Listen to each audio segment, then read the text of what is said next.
ত্রাণ এবং পুনর্বাসন এই উভয় সেক্টরে আমরা কাজ করার জন্য পরিকল্পনা হাতে নিয়েছি। আমরা ইতিমধ্যে বলেছি যে 100 কোটি টাকার ত্রাণ এবং পুনর্বাসন কার্যক্রম আসন্ন ফাউন্ডেশন পরিচালনা করবে। কেউ মনে করতে পারেন যে এটা আকাশ কুসুম হয়তো ভাবনা। আমি আপনাকে জানিয়ে রাখতে চাই আলহামদুলিল্লাহ যে আমরা 100 কোটি টাকার কাছাকাছি ফান্ড ইতিমধ্যে আমাদের হাতে চলে এসেছে। লক্ষ্মীপুর নোয়াখালীতে পরিস্থিতি এতটা ভয়াবহ হবে এটা আমরা আসলে কেউই ভাবি নাই। ফেনীতে আমি গিয়েছি, ফেনীর অবস্থা তো বলার অপেক্ষা রাখে না, ভয়াবহতা কোন পর্যায়ে। এখন লক্ষ্মীপুর, ফেনী, এমনকি চাঁদপুর সদরে পর্যন্ত এখন কিন্তু এফেক্টেড। আমরা যদিও চাঁদপুরের ফরিদগঞ্জ, হাজীগঞ্জ অনেক এলাকায় ত্রাণ কার্যক্রম পরিচালনা করেছি, এখন সদরে আমাদেরকে কাজ করতে হচ্ছে, আর অনেক জায়গায় কাজ করতে হচ্ছে।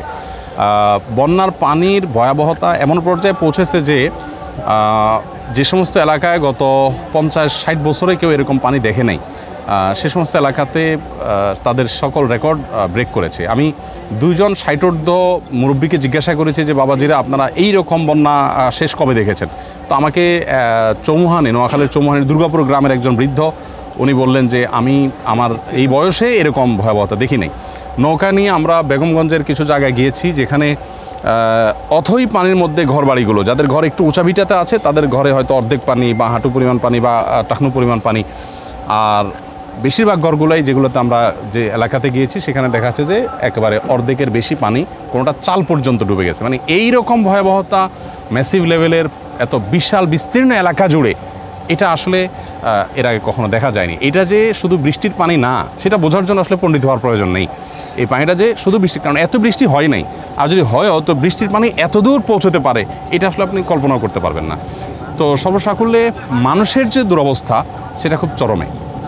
মোবাইল ফোনে যোগাযোগ করতে পারছে না, বিদ্যুৎ ব্যবস্থা ভেঙে পড়েছে এবং আপনার যোগাযোগ ব্যবস্থা ভেঙে পড়েছে, উদ্ধার তৎপরতা চালানো কঠিন হয়ে যাচ্ছে। আমরা আমাদের জায়গা থেকে আসন্না ফাউন্ডেশনের যে ত্রাণ, এটা আমরা সবসময় চেষ্টা করি একেবারে যত রিমোট এরিয়াতে যাওয়া যায়। আপনাকে জানিয়ে রাখতে চাই যে আমাদের শত শত ভলান্টিয়ার নেমে গেছে, কলার ভেলায় করে 10 প্যাকেট 20 প্যাকেট নিয়ে চলে যাচ্ছে। নোয়াখালী বেগমগঞ্জের শরীফপুর একটা ইউনিয়ন আছে, ইউনিয়নের একেবারে দুর্গম এলাকাতে যাওয়ার জন্য বিকেল থেকে তারা চেষ্টা করা শুরু করেছে। রাত 12টা 12:30 বেজেছে তাদের সেখানে পৌঁছতে। সেখানে 200 পরিবার আছে খবর পেয়ে আমাদের টিম সেখানে গিয়েছে একটা নৌকা নিয়ে। সেখানে পৌঁছে ত্রাণ বিতরণ করে তারা রাত 3-3:30টায় তারা ব্যাক করেছে এবং মোবাইলের লাইট দিয়ে তাদের চলতে হয়েছে, কখনো গাছের সাথে ধাক্কা, কখনো অন্য কিছুর সাথে ধাক্কা। তো এইরকম রিস্ক নিয়ে আমাদের কাজ করতে হচ্ছে আলহামদুলিল্লাহ। তারপরেও আমাদের টিম অক্লান্ত পরিশ্রম করে যাচ্ছে। এখানে 2 থেকে 2,500 মানুষ কাজ করছে প্রতিদিন অ্যাভারেজে, এবং আমাদের ফিল্ডে এরকম কয়েকশো ভলান্টিয়ার টিম তারা কাজ করছে। ত্রাণ এবং পুনর্বাসন এই উভয় সেক্টরে আমরা কাজ করার জন্য পরিকল্পনা হাতে নিয়েছি। আমরা ইতিমধ্যে বলেছি যে 100 কোটি টাকার ত্রাণ এবং পুনর্বাসন কার্যক্রম আসন্ন ফাউন্ডেশন পরিচালনা করবে। কেউ মনে করতে পারেন যে এটা আকাশ কুসুম হয়তো ভাবনা। আমি আপনাকে জানিয়ে রাখতে চাই আলহামদুলিল্লাহ যে আমরা 100 কোটি টাকার কাছাকাছি ফান্ড ইতিমধ্যে আমাদের হাতে চলে এসেছে। অর্থাৎ এটা আর আকাশ কুসুম না, এটা এখন বাস্তবতা ইনশাআল্লাহ।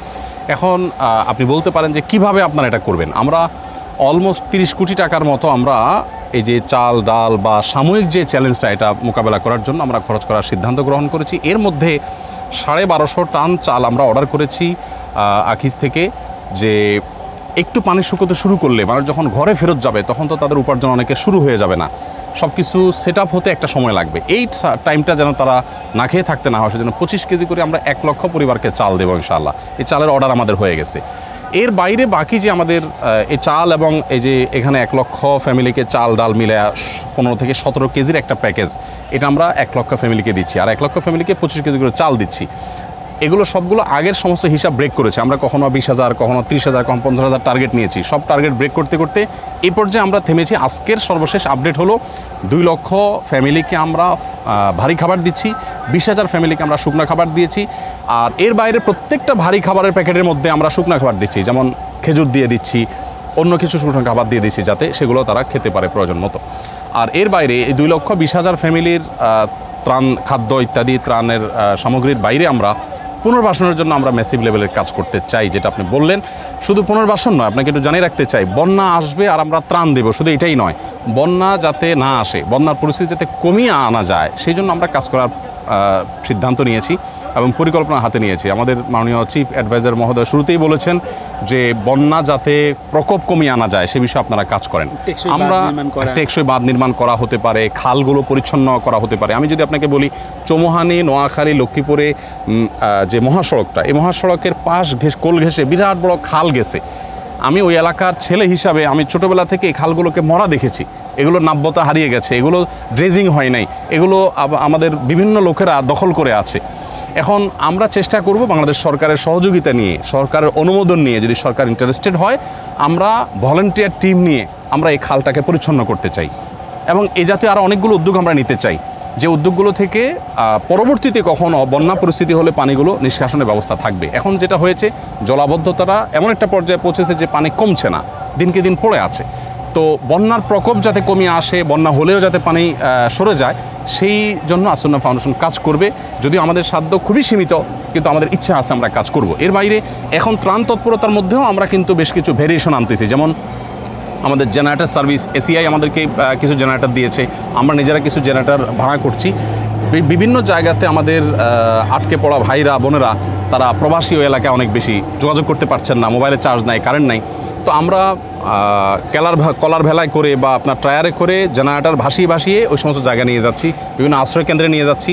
মানুষ মোবাইল একসাথে 20-50টা মোবাইল চার্জ দিতে পারতেছে। আবার দেখা গেল যে কোনো এলাকাতে মানুষের মোটর আছে, পানির উঠানোর ব্যবস্থাপনা আছে, কিন্তু বিদ্যুৎ নেই, তাদের ট্যাঙ্কিতে পানি নাই, তাদের স্যানিটাইজেশন ব্যবস্থা ভেঙে পড়েছে, খাবারের পানি নাই। তো আমরা এক্ষেত্রেও ভাসমান জেনারেটর নিয়ে তাদের জেনারেটর স্টার্ট দিয়ে, তাদের মোটর স্টার্ট দিয়ে তাদের পানি উত্তোলনের ব্যবস্থা করে দিচ্ছি, ট্যাঙ্কি ফুল করে দিয়ে আরেক বাসায় যাচ্ছে। আমাদের টিম এভাবে কাজ করছে। আমাদের সাধ্য আসলে খুব বেশি নাই, কিন্তু আমরা চেষ্টা করছি যে সকল নিডগুলো একটা একটা করে ফিল আপ করার আমাদের সাধ্য অনুযায়ী। সবাইটা না পারে আমরা যতটুকু পারি চেষ্টা করছি। স্যানিটারি ন্যাপকিন থেকে নিয়ে, বাচ্চাদের আইটেম থেকে নিয়ে, গরুর ভুসি 37 টন আমরা অর্ডার করেছি, যাতে করে গরুগুলো না খেয়ে থাকে। ফেনী শহরের কয়েকটা গরুর একটা ছবি আমার কাছে গতকালকে আসছে, যেটা দেখে আমি খুবই অবাক হয়ে গেছি যে গরুর পুরো পেট শুকিয়ে গেছে, মানে না খেতে এরকম একটা অবস্থা হয়ে গেছে। তো ফাউন্ডেশন এই সব সেক্টরগুলোতে সর্বোচ্চ আমরা চেষ্টা করতেছি কাজ করার জন্য।